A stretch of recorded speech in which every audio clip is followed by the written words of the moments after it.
বাংলাদেশের সর্বশেষ গুরুত্বপূর্ণ আপডেট সংবাদ আপনাকে স্বাগত। শুরুতেই সংবাদ শিরোনাম, পরে বিস্তারিত। শুরুতেই জানাবো, বিজিবির বাধায় সীমান্তে বিএসএফের কাঁটাতারে বেড়া নির্মাণ বন্ধ। চাঁপাইনবাবগঞ্জের শিবগঞ্জ সীমান্তে রাস্তা ও কাঁটাতারে বেড়া নির্মাণকে কেন্দ্র করে উত্তেজনাকর পরিস্থিতি নিয়ে তৃতীয়বারের মতো পতাকা বৈঠক হয়েছে এবং সীমান্তে কাঁটাতারে বেড়া নির্মাণ বন্ধ রেখেছে বিএসএফ। বুধবার বিকেলে পতাকা বৈঠকে বেড়া নির্মাণের কাজ বন্ধ রাখার সিদ্ধান্ত নেওয়া হয়েছে। বৈঠক শেষে চাঁপাইনবাবগঞ্জের ৫৯ বিজিবি ব্যাটালিয়নের অধিনায়ক লেফটেন্যান্ট কর্নেল গোলাম কিবরিয়া এসব তথ্য জানিয়েছেন। এরপর জানাবো, লন্ডনে মাকে স্বাগত জানালেন তারেক রহমান। লন্ডনে পৌঁছেছে বাংলাদেশ জাতীয়তাবাদী দল বিএনপির চেয়ারপারসন বেগম খালেদা জিয়া। বুধবার ৮ই জানুয়ারি বাংলাদেশ সময় বেলা ২টা ৫৫ তাকে বহনকারী এয়ার অ্যাম্বুলেন্সটি হিথ্রো বিমানবন্দরে অবতরণ করে। এদিকে লন্ডনে ক্লিনিকে ভর্তি হলেন খালেদা জিয়া। বিএনপি চেয়ারপারসন বেগম খালেদা জিয়াকে যুক্তরাজ্যের বিশেষায়িত হাসপাতাল লন্ডন ক্লিনিকে ভর্তি করা হয়েছে। আজ বাংলাদেশ সময় সন্ধ্যা ৬:৩০টার দিকে তাকে হাসপাতালটিতে ভর্তি করার খবর পাওয়া গেছে। এবারে জানাবো, জনগণের ভোটাধিকার ফিরে না পাওয়া পর্যন্ত বিএনপি রাজপথে থাকবে। বাংলাদেশ জাতীয়তাবাদী দল বিএনপির কেন্দ্রীয় ছাত্র বিষয়ক সম্পাদক রকিবুল ইসলাম বকুল বলেছেন, আমাদের প্রত্যাশা নির্বাচন কমিশন যত দ্রুত সম্ভব সুষ্ঠু নির্বাচনের আয়োজন করবে। এদিকে চুরি করতে দেখে ফেলায় মাসুদাকে হত্যা, চাঞ্চল্যকর রহস্য উদ্ঘাটন। ফেনীতে গৃহকর্মী মাসুদা বেগম হত্যা মামলার চাঞ্চল্যকর রহস্য উদ্ঘাটন পূর্বক আবির আল রাফি নামে এক আসামিকে গ্রেপ্তার করেছে পুলিশের পিবিআই। এছাড়াও পরে গ্রেপ্তারকৃত আসামিকে নিয়ে অভিযান চালিয়ে হত্যাকাণ্ডে ব্যবহৃত আলামত জব্দ করা হয়।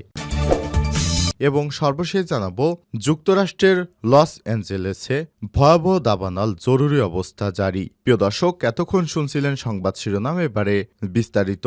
তবে তার আগে বন্ধুরা, অনুরোধ থাকবে সংবাদটিতে একটি লাইক দিন। এই চ্যানেলে আপনি নতুন হয়ে থাকলে আমাদের সংবাদটি দেখতে দেখতে চ্যানেলটি সাবস্ক্রাইব করে রাখুন। কমেন্ট করে আপনার মূল্যবান মতামত জানিয়ে দিন আপনি বিশ্বের কোন দেশ থেকে বা বাংলাদেশের কোন স্থান থেকে আমাদের সংবাদটি দেখছেন এবং শুনছেন। এবারে বিস্তারিত। বিজিবির বাধায় সীমান্তে বিএসএফের কাঁটাতারের বেড়া নির্মাণ বন্ধ। চাঁপাইনবাবগঞ্জের শিবগঞ্জ সীমান্তে রাস্তা ও কাঁটাতারের বেড়া নির্মাণকে কেন্দ্র করে উত্তেজনাকর পরিস্থিতি নিয়ে তৃতীয়বারের মতো পতাকা বৈঠকে সীমান্তে কাঁটাতারের বেড়া নির্মাণ বন্ধ রেখেছে বিএসএফ। বুধবার বিকেলে পতাকা বৈঠকে বেড়া নির্মাণ কাজ বন্ধ রাখার সিদ্ধান্ত নেওয়া হয়েছে। বৈঠক শেষে চাঁপাইনবাবগঞ্জের ৫৯ বিজিবি ব্যাটালিয়নের অধিনায়ক লেফটেন্যান্ট কর্নেল গোলাম কিবরিয়া সব তথ্য জানিয়েছে। তিনি বলেছেন, দুই বাহিনীর কর্মকর্তাদের মধ্যে সৌহার্দ্যপূর্ণ আলোচনা হয়েছে। রাস্তা বা কাঁটাতারের বেড়া নির্মাণ কাজ বন্ধ রাখতে সম্মত হয়েছে বিএসএফ। সীমান্তে কাঁটাতারের বেড়া বা রাস্তা হবে কিনা তা বিজিবি বিএসএফ এর ঊর্ধ্বতন কর্মকর্তারা বৈঠক করে সিদ্ধান্ত নেবেন। দুই দেশের নাগরিকরা যেন উত্তেজনা সৃষ্টি করতে না পারে সেদিকে খেয়াল রাখা হবে বলে বৈঠকে আলোচনা করা হয়েছে। এর আগে গত রোববার সকালে ভারতের মালদা জেলার গোপালগঞ্জ থানার সবলপুর বিএসএফ ক্যাম্পের সদস্যরা সীমান্ত ঘেঁষে রাস্তা ও কাঁটাতারের বেড়া নির্মাণের কাজ শুরু করলে বাধা দেয় বিজিবি। পরবর্তী মঙ্গলবার আবারও কাজ শুরু করলে দ্বিতীয়বারের মতো বাধা দেয়া হয়। এ নিয়ে সীমান্তে উত্তেজনা ছড়িয়ে পড়ে। তবুও বুধবারের সীমান্তের পরিস্থিতি স্বাভাবিক রয়েছে, কারণ বুধবারের সর্বশেষ তৃতীয়বারের মতো পতাকা বৈঠকের পর বিজিবি ও বিএসএফ এর সদস্যরা একটি সিদ্ধান্ত গ্রহণ করতে সম্মত হয়েছে। তারা চেয়েছে পতাকা বৈঠকের মাধ্যমে তারা আপাতত কোনো ধরনের বিশৃঙ্খলা এড়াতে সক্ষম হয়েছে। লন্ডনে মাকে স্বাগত জানালেন তারেক রহমান। লন্ডনে পৌঁছেছে জাতীয়তাবাদী দল বিএনপির চেয়ারপারসন খালেদা জিয়া। বুধবার ৮ই জানুয়ারি বাংলাদেশ সময় বেলা ২টা ৫৫ তাকে বহনকারী এয়ার অ্যাম্বুলেন্সটি হিথ্রো বিমানবন্দরে অবতরণ করে। সময় বিমানবন্দরে তাকে বরণ করতে তার বড় ছেলেও দলের ভারপ্রাপ্ত চেয়ারম্যান তারেক রহমানের পরিবারের সদস্যরা উপস্থিত হন। এর আগে মঙ্গলবার রাত 11:30টার দিকে ঢাকার হজরত শাহজালাল আন্তর্জাতিক বিমানবন্দর বিমানবন্দর থেকে কাতারের আমিরের পাঠানো বিশেষ এয়ার অ্যাম্বুলেন্সে ঢাকা ছাড়েন খালেদা জিয়া। এই সফরে চিকিৎসক ১২-১৫ জন খালেদা জিয়ার সঙ্গী হয়েছে। তাদের মধ্যপ্রাত আরাফাত রহমানের স্ত্রী সিথি রহমানও রয়েছেন। প্রসঙ্গত, চোখ ও পায়ের ফলো আপ চিকিৎসার জন্য সর্বশেষ ২০১৭ সালের ১৬ জুলাই লন্ডনে গিয়েছিলেন খালেদা জিয়া। এরপর ২০১৮ সালের ৮ই ফেব্রুয়ারি দুর্নীতির এক মামলায় কারাবন্দী করা হয় তাকে। এরপর আর তাকে কখনোই দেশের বাইরে যেতে দেয়নি শেখ হাসিনা। তাকে রাখা হয় ঢাকার নাজিমউদ্দিন রোডের পরিত্যক্ত ও নির্জন কারাগারে থাকাকালে নানা রোগে আক্রান্ত হন বিএনপির নেত্রী।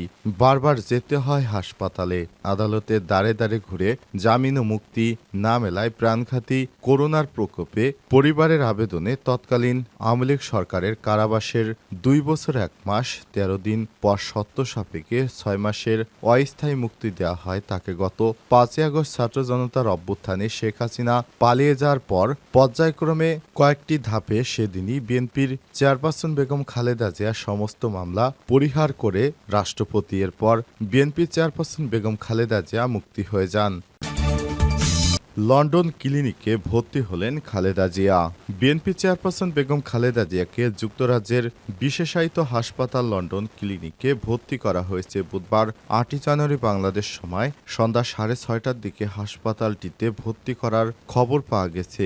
এর আগে লন্ডনে হিথ্রো আন্তর্জাতিক বিমানবন্দরে অবতরণের পর সেখান থেকে সরাসরি লন্ডন ক্লিনিকে পৌঁছান খালেদা জিয়া। বুধবার বাংলাদেশ সময় ৪:৫টার দিকে তারেক রহমান নিজে গাড়ি চালিয়ে বাংলাদেশের সাবেক এই প্রধানমন্ত্রীকে নিয়ে হাসপাতালে পৌঁছন। এর আগে মঙ্গলবার রাত 11:30টার দিকে ঢাকার হজরত শাহজালাল আন্তর্জাতিক বিমানবন্দর থেকে কাতারের আমিরের পাঠানো বিশেষ এয়ারবাস অ্যাম্বুলেন্সে ঢাকা ছাড়েন খালেদা জিয়া। এই সফরে তার সঙ্গে রয়েছে অনেকেই। প্রসঙ্গত, চোখ ও পায়ের ফলো আপ চিকিৎসার জন্য সর্বশেষ তিনি ২০১৭ সালে বাংলাদেশ ছেড়েছিলেন। এরপর বিএনপির এই নেত্রীকে শেখ হাসিনার চক্রান্তের কারণে তাকে আর বিদেশে যেতে দেওয়া হয়নি। তাকে গ্রেপ্তার করে ঢাকার একটি নির্জন কারাগারে দীর্ঘদিন ফেলে রেখে শেখ হাসিনা। কারাগারে দীর্ঘদিন থাকার পর বিএনপির এই নেত্রী নানা জটিল রোগে আক্রান্ত হয়ে যায়, কিন্তু বারবার তাকে দলের পক্ষ থেকে বিএনপি চেয়ারপারসন বেগম খালেদা জিয়াকে বিদেশে নেয়ার ব্যাপারে আর্জি জানালেও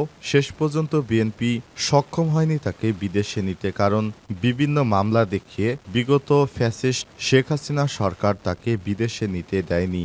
আদালতে দাঁড়ে দাঁড়ে ঘুরে জামিন ও মুক্তি না মেলায় প্রাণঘাতী করোনার প্রকোপে পরিবারের আবেদনের পরিপ্রেক্ষিতে তৎকালীন আওয়ামী লীগ সরকার কারাবাস ২ বছর ১ মাস ১৩ দিন পর শর্ত সাপেক্ষে ৬ মাসের অস্থায়ী মুক্তি দিয়েছিল। গত ৫ই আগস্ট ছাত্র জনতার অভ্যুত্থানে শেখ হাসিনা পালিয়ে যাওয়ার পর তিনি জামিনে মুক্তি পেয়েছেন।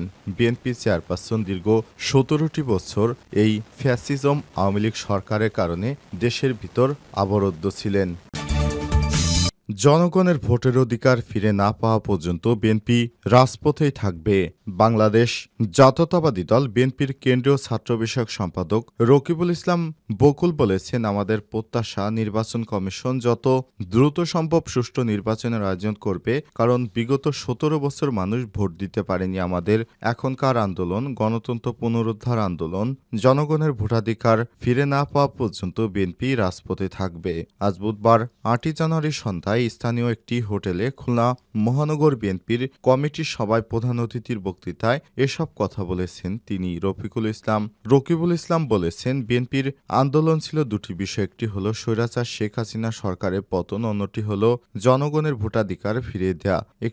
একটিতে সফলতা এসেছে। সবাই সভাপতিত্ব করেন মহানগর বিএনপির আহ্বায়ক শফিকুল আলম মনা, সভাপতি পরিচালনা করেন মহানগর বিএনপির সদস্য সচিব শফিকুল আলম তুহিন। বিশেষ অতিথি হিসেবে ছিলেন বিএনপির বিভাগীয় সহ সাংগঠনিক সম্পাদক জয়ন্ত কুমার কুন্টু।